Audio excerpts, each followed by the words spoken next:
Mi nombre es Sandra Vanessa Borja Santamaría y como se ha mencionado antes, que los procesos mentales humanos son sistemas funcionales complejos y que no están localizados en áreas estrictas, circunscritas del cerebro, sino que tienen lugar a través de la participación de grupos de estructuras cerebrales que trabajan concertadamente, cada una de las cuales efectúa su participación y aportación a la organización de este sistema funcional.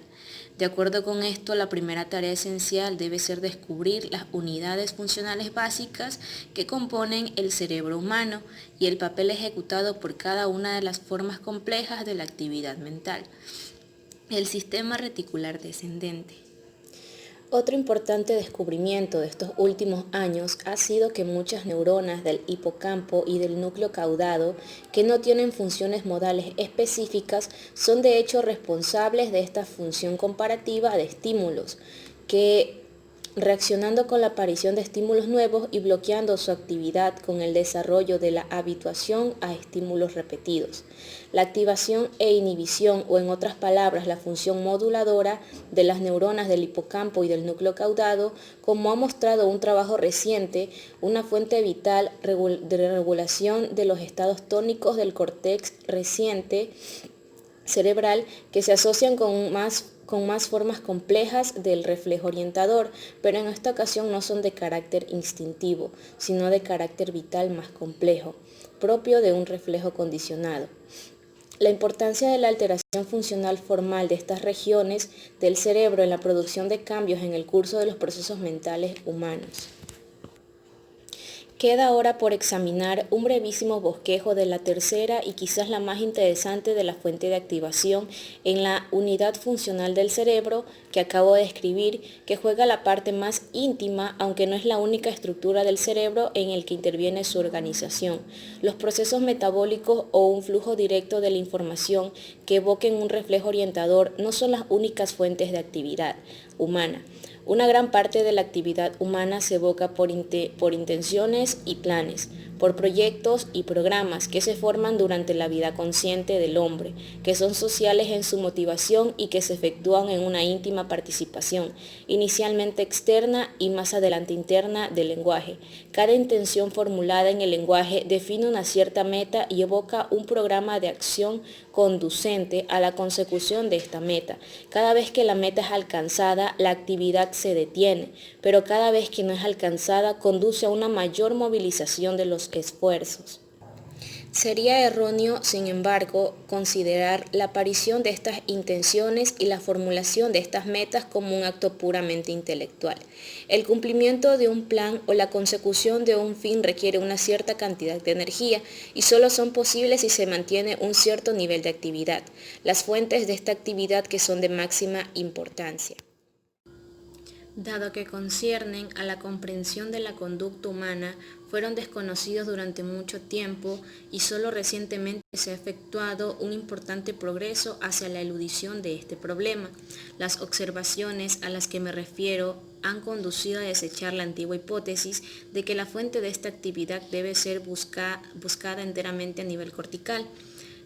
Muestran conclusivamente que en la búsqueda de los mecanismos de estas formas superiores de organización de actividad debe conservarse el mismo principio vertical de construcción de sistemas funcionales del cerebro y deben considerarse las conexiones que existen entre los niveles superiores del córtex y la función reticular subyacente. Hasta aquí, al discutir los mecanismos de trabajo de la primera unidad funcional, hemos considerado las conexiones ascendentes del sistema reticular activador. Sin embargo, he mencionado que también existen conexiones descendentes entre el córtex y las formaciones inferiores. Son estas conexiones las que transmiten la influencia reguladora del córtex sobre las estructuras inferiores del tallo cerebral y que constituyen los mecanismos mediante los patrones funcionales de excitación que se originan en el córtex reticular, los sistemas de la formación reticular del cerebro antiguo y reciben de ellos la carga de energía. Las estructuras descendentes de la formación reticular han sido investigadas mucho menos intensamente que sus conexiones ascendentes. Sin embargo, una serie de estudios según varios autores, han mostrado que por intermedio de este tracto córtico reticular, la estimulación de áreas individuales del córtex pueden evocar una relación arousal generalizada. Según otros investigadores, facilitan los reflejos espinales, modifican la excitabilidad de los músculos a través del sistema de fibras aferentes gamas, incrementan la excitabilidad del aparato coclear y bajar los umbrales de la sensación discriminatoria. Bueno, pues como se puede mostrar aquí, podemos ver un diagrama que muestra las relaciones de los sistemas corticales con las estructuras del tallo cerebral a través de la formación reticular ascendente en el primer diagrama y en el segundo la formación reticular descendente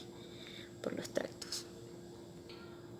Investigaciones tanto morfológicas como morfofisiológicas han mostrado fiablemente que además de las funciones específicas motoras y sensoriales que ya hemos mencionado, el córtex cerebral también realiza funciones activadoras no específicas, que toda fibra específica aferente o eferente está acompañada por una fibra del sistema activador no específico y que la activación de áreas individuales del córtex puede evocar influencias activadoras o inhibidoras sobre las estructuras inferiores del cerebro.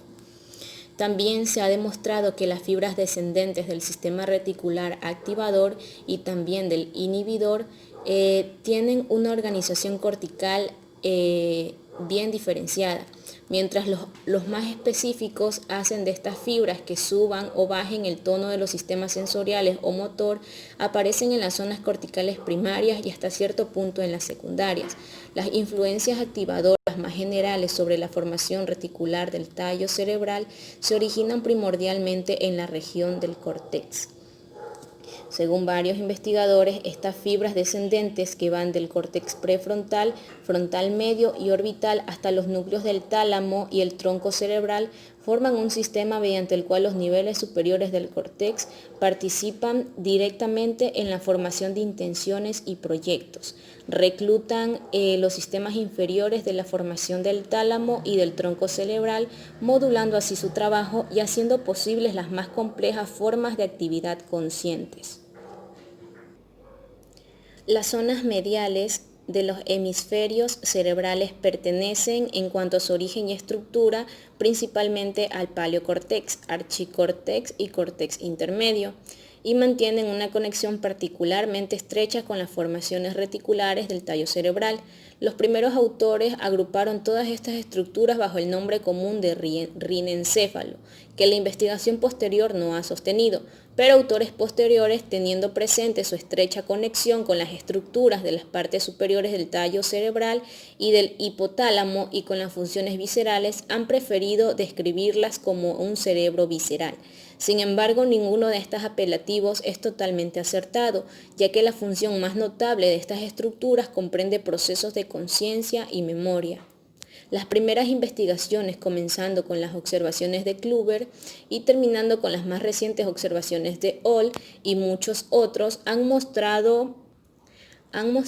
una lesión en esta zona cerebral. En los animales causa grandes cambios en los procesos bioquímicos, conduce a cambios en las necesidades del animal, induce un estado de ira y demás. Estos hechos muestran claramente que la principal función de estas zonas cerebrales no es la comunicación con el mundo exterior, la recepción, el análisis de la información o programar acciones, sino la regulación del estado general, la modificación del tono y el control sobre las inclinaciones y las emociones. En este sentido, las zonas mediales de los hemisferios pueden ser consideradas como un sistema superpuesto en la estructura de la parte superior del tallo cerebral y de la formación reticular. Estos puntos han sido confirmados por datos morfológicos y fisiológicos. Se ha demostrado en primer lugar que la gran mayoría de neuronas de esta parte del córtex no posee ninguna especificidad modal definida, pero responde activamente ante cambios en el estado del organismo. En segundo lugar, se ha demostrado que la estimulación de estas zonas no conduce a la aparición de descargas diferenciadas y consecuentemente que no obedece a la ley del todo o nada, sino que da lugar a cambios graduales de los estados y que a partir de aquí a una modificación de fondo general sustracto de la conducta.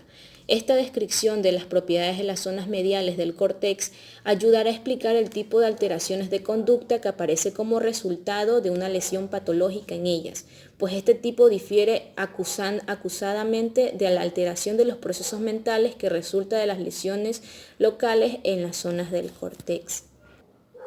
Las lesiones de las zonas córtico-mediales y medio-basales nunca causan alteraciones en la cognosis ni la praxis. La percepción visual, táctil y auditiva de estos pacientes permanece intacta y no muestran evidencia de alteraciones en la recepción de la información visual, auditiva y kinestésica. Estos pacientes todavía pueden ejecutar cualquier movimiento complejo. Su praxis postural permanece intacta, reproducen fácilmente posiciones de las manos en el espacio en respuesta a una instrucción. Aprenden fácilmente y reproducen estructuras rítmicas. Su lenguaje fonéticamente y morfológicamente no cambia y no fuera por su indolencia y a veces su monotonía. La voz calmada con que el paciente responde a las preguntas y la abstenencia general no mostrarían ninguna anormalidad perceptible.